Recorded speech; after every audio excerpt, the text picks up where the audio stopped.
What would you do if you found out the person you were marrying wasn't who you thought you were marrying? Imagine falling in love with someone, planning your life with them, and then finding out right before your wedding that you're actually marrying someone else.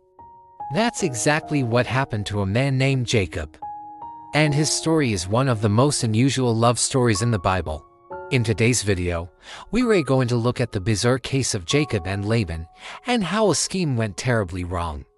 Jacob had just run away from home after cheating his blind father out of his blessing. He ended up in the land of Haran, where his mother's family lived.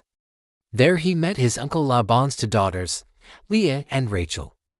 And Jacob fell head over heels in love with Rachel.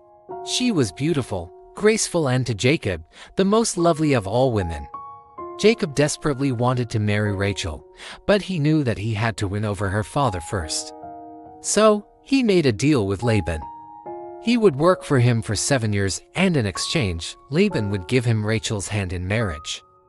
Laban agreed, and for Jacob, those 7 years passed quickly, because as the Bible says, they seemed like only a few days to him because of his love for her. Finally, the day of the wedding arrived.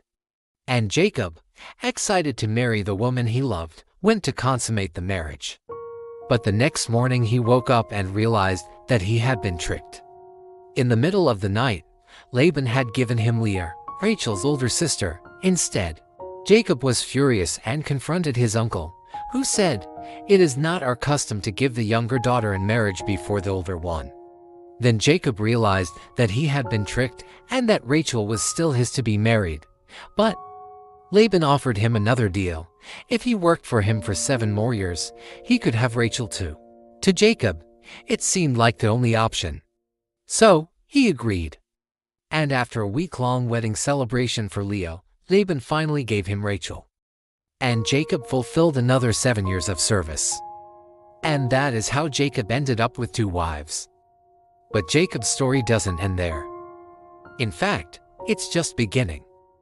Want to know more about Jacob and his 12 sons, who became the founders of the nation of Israel? Tune in next time to find out how God promised to change Jacob's name to Israel and gave him a new identity. Don't miss out. Stay tuned for more.